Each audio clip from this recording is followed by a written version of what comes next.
Segment 3, Gold and Black Live. Stacy is sitting out. I raised some, and We but can't then he compete came, with and now I Kyle. still I look mean, it's small. he's like 6'9", 6'10", something like that over there. Well, that and the elite 8. We're all for hyperbole here. I got him in. Yeah, you got him in the tournament. No, I got him going all the way. All right, there you go. You know what? He's talking about the Big Ten tournament. And I don't know if we can say that, but if UConn can do it last year, I suppose Purdue can. But Purdue may not have quite. There's a couple players that UConn had that's awfully good, but who knows?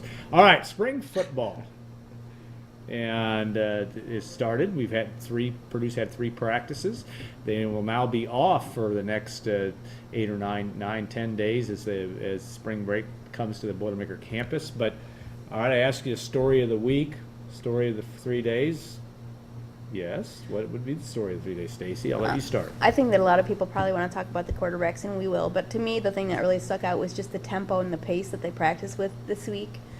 We had seen that progressively get better each year, I think, as this new staff came in and really kind of emphasized different things. And I think that was the thing that really stuck out to me, not just the pace in which they got from one place to another, which was really high. I mean, Darryl is like, okay, it's this time, we're spending this many minutes, and, that's just kind of how he runs things. But also the pace in which the offense is trying to play now is, more up-tempo, no huddle, but also being able to slow it back down to still being in no huddle, but maybe like looking at the card, okay, looking at the defense, and then, kind of what we've seen a lot of the different Pac-12, Big 12. David Blau said Big 12 does it, but I didn't. More Pac-12, Well, kind more of what I Pac-12, see of, I what mean, you kind of it's think of all the Oregon. Pac-12. Yeah. Yeah, that I mean, kind that's of where it stuff. comes So it's had mixed results. They've done it some against the defense. They're doing it a lot against just air. But I think Appleby really looks like he has command of that kind of an offense. And he's looked, I think, pretty good so far, just in terms of, okay, you're supposed to be here, you're here, you're here, and knowing what there are hand signals in that. They're just very short word calls instead of the real lengthy calls, and then he just seems like he's been pretty quick to pick it all up. Yeah. Kyle, your impression. She covered it all. No, I think the questions that we had before the spring remain for me. Yeah. There's a lot of skill position questions there, and I don't, not that Gabe Holmes and Justin Sands and Raheem Mostert and Akeem Hunt were the greatest players ever. They were good players, but to me, replacing that production is going to be a challenge for Purdue to do, and it's the thing to watch, in my opinion, from now until September 5th. Can they replace that production enough in combination with probably being better in the front seven on defense and on the offensive line? Mm-hmm. That's how you win more games next year. And to me, that even more so, in my opinion, right now than the quarterback position itself is who are those other skill position guys? Yeah. And how do you evaluate? Obviously, the first week because they're in shorts the whole week, and it's hard to tell. When you go and look at practice, what do you look for? What are you looking for when you're trying to evaluate them and running around in their shorts, so to speak? For me, I think it certainly depends on the position. Yeah. I think it really stuck out to me. I think a lot of times I compare to where I thought they were before, and if they've gotten better. Like the new guys, you can't do that, obviously. So it's just really fun to watch Markel Jones and Anthony Mahangu just to see who they are and what they're about. Yeah. And I think Jones really impressed me this week when they did the running backs versus linebackers drill, like a pass pro drill, like the linebackers were coming at him and they had to pick them up, because that's something that because this running back core is so young, like you talked about with those skill guys, we really don't know. That's such an important piece that young players really struggle with generally, and so I think overall it was no question that the linebackers won that drill, but I thought Markel really fought, and you could see the physicality that we've been hearing about with him specifically. Haven't seen it so much in the run game because, again, they're just not really doing that stuff right now. They went to pads on Thursday. But so for me, just for a young guy, I kind of look okay, what is this guy about? So I don't want to keep talking, but I'm looking for, when they do a new drill, what players are picking it up quickly and what players are not picking it up quickly and forcing everybody to jump back in line and start over, or forcing the coach to kick the pad across the field, which happened. It happens. Yeah. And moving on to the next thing. But to me, that tells a lot. It tells me a lot about a guy, whether he can get the drill quickly, has balance, has some agility, has nice footwork, just naturally, or whether it's a real struggle for them. And you can see that in the first, even in shorts, you can see that the first couple of days. Yeah. All right, and obviously some new personnel in the coaching staff. Terry Malone brings a different. He's a funny dude. Okay, but what do you see in practice? What makes him funny? You put on the spot. Well, I think in his approach to quietly pulling guys aside and making it clear to them that they're not doing exactly what they need to be able to do. Instead of getting in somebody's face and yelling, he's sort of Right. more like, Stacy, Yeah. you could do this Right. a little bit better. Yeah. And, it just But that's- comes across to us as somebody watching a little bit funny.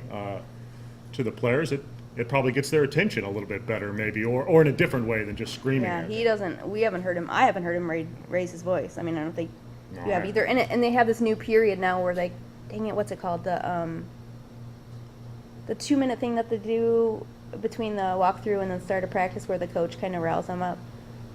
The cut. I don't know what they're calling it. Oh, I can't remember. Call out there you period. go. Anyway, so they have the assistant coaches do that, and Reuben Carter was the first day, and he was like screaming. You could hear him no matter where yeah. you were.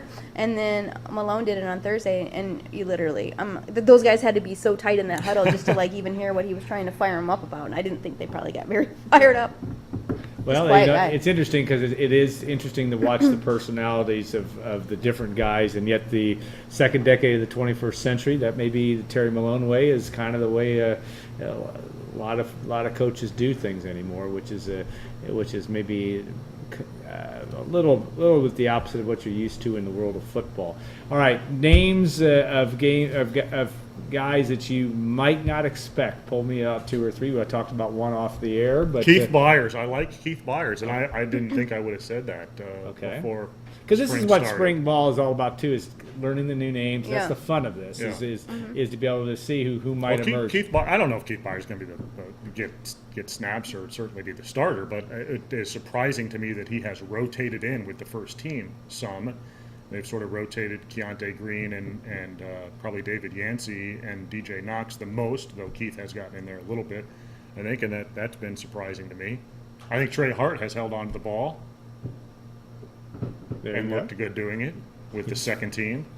Bilal Marshall got some first team snaps Really? yesterday. I think it was yesterday. Yeah. I like Bilal a lot. I mean, we saw when they moved him last spring or whenever that was, before he got hurt. I mean, you're like, whoa, because he's so long. Mm-hmm. He's an athletic guy, and he was making some really difficult catches, and then he got hurt, and then it was over, basically. yeah, you never But saw now it. he really has another chance now this spring, and so I think, just from an athletic kind of skill set standpoint, he's an intriguing guy.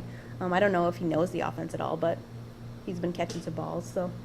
All right, I- go ahead. Baruz Yakubi and Mike Mendez playing right tackle have looked okay. I mean, they're not in pads yet.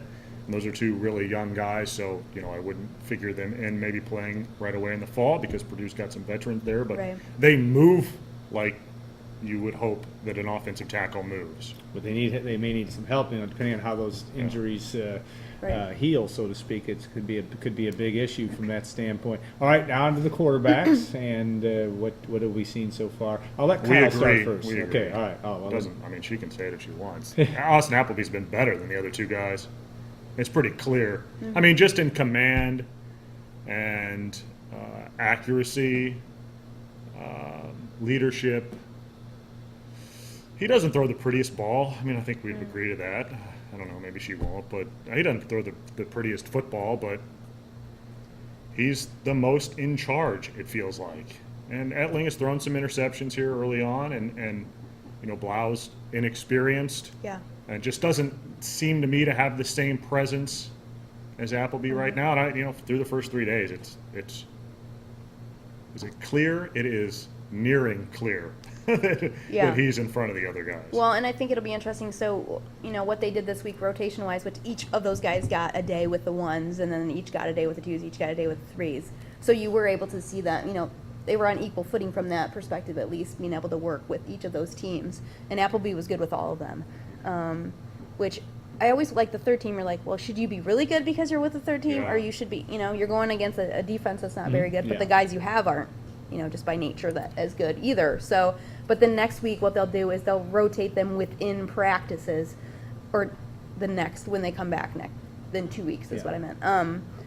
But then we don't know from there what's going to happen. So maybe that next set of, that next week of practices when they're rotating them during practice, maybe then the third week of practice it's going to change because they will feel like there is, more separation. I don't know how long Yeah. Blau gets a chance, and I talked to David about that this week. I'm like, that this spring could be it for you, right? Like if you don't rise, and you're not the number 2 guy going into the fall, then you might not get another chance. And he's like, oh yeah, I know that, but If you- he feels like he's prepared. If, And if you read between the lines with Daryl, he recognizes that day 2 was sloppy and that was Ettling's day, and he threw interceptions that day. I mean, Yeah. we sort of asked Daryl Hazel for an evaluation, and he said 1 and 3 were good and 2 was sloppy. And as we have learned over the last few years, Daryl is evaluating things from an offensive point of Right. view. Yeah. And offensively, they were sloppy on day 2, and that was when Danny Etling was the quarterback of the ones, which to me would be what you were evaluating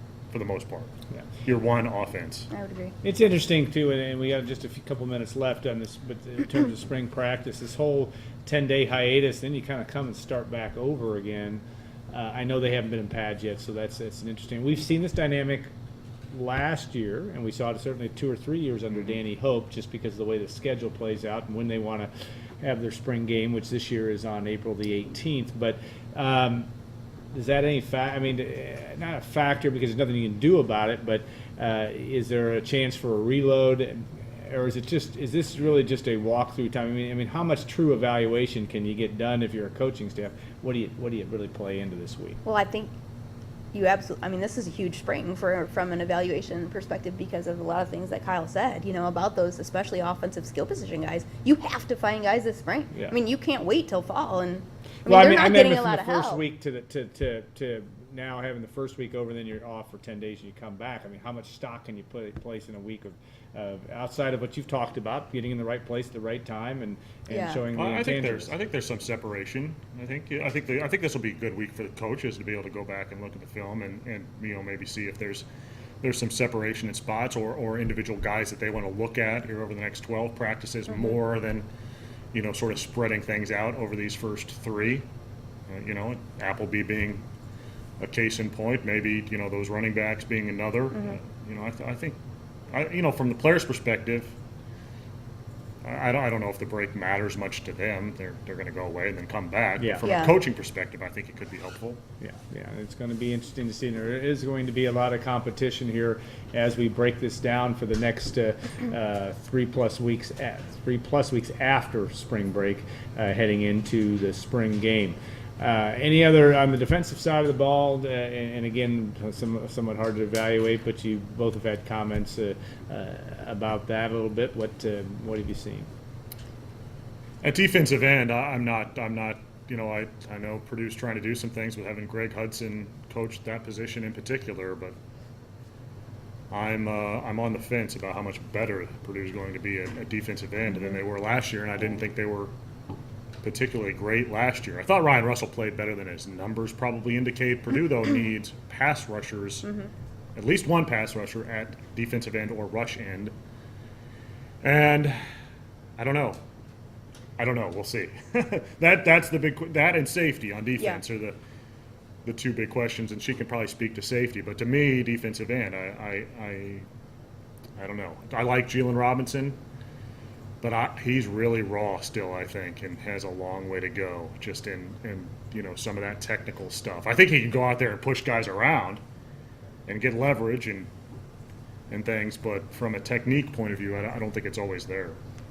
I think that the linebackers have looked like they're supposed to look, after all those guys starting last year. Juwan Bentley, it looks like ridiculous. Like he's huge, like his whole upper body. It looks like he's wearing shoulder pads when he's not wearing shoulder Is that pads. because he has that single-digit jersey? Yeah, number he now? changed the Yeah. jersey, and it just, it's so funny. Anyway, I'm hoping that he can still move pretty well. Obviously you would hope if you add weight. I think he's about 260 right now, that he can still move pretty well. So far, it looks like he has. But in terms of the safeties, to me, you got to give Tim Kaysen and Brandon Roberts more work back there. But I don't think Leroy Clark is the answer. I think Robert Gregory you know, I mean, we know he's a big hitter. Can he do the other things? I think it's still pretty clear that he's learning. You know, Tabor Johnson's really working with that Yeah. entire group right now and really making sure that they're in the right places and things. And I wrote about it this week. I think the biggest thing right now for the defense is communication. Yeah. Because you don't have Landon Fichter and Taylor Richards and Frankie Williams is out this spring with an injury. I mean, you're just not. You have to communicate. You have to say like, okay, this guy shifts. Okay, now we're in yellow or we're in orange or whatever their calls are, and you got to tell the linebacker what you're doing. The linebacker has to know. You got to relay all of that. And I haven't noticed that being something that has been consistent or even good this spring. And so I think that's something they absolutely have to get better. That was a at. good point she made this week, I thought. Thank you. On that note of bliss, we're going to all Go watch the Purdue men's basketball Yes. game. Just a half hour away, probably a little bit late. Maybe Yeah, I don't think they're going to start less than before that. 2:30, but I Yeah. don't know because that They will, 25 minutes, I Yeah, think. 25 was minutes yes. after. It'll start early. So yes, because Wisconsin, So in the Michigan show, is Alan. fast. The show is coming to an end, and we appreciate it. But important note: 2 weeks from now, we will not have a show next week because we all expect Purdue to be in the NCAA tournament next week at this time. But then we'll be back 2 weeks from now. Daryl Hazel will be our guest, and we will have our 1 o'clock showtime for that as well on March the 27th. We want to say thank you to Stacy and to Kyle and Brian Newbert, Rick Mount for joining us as well today. Triple X. And John Basham, State Farm agent Trent Johnson, and Hilton Garden Inn for sponsoring us. We'll look forward to seeing you in 2 weeks for our final show of 2015. And that's hard to believe in its own right, but we'll look forward to doing that. And we'll have a lot of basketball to go in between, hopefully, if you're a Purdue fan, between now and March the 27th. So we'll look forward to that and much more 2 weeks from now on Gold and Black Live.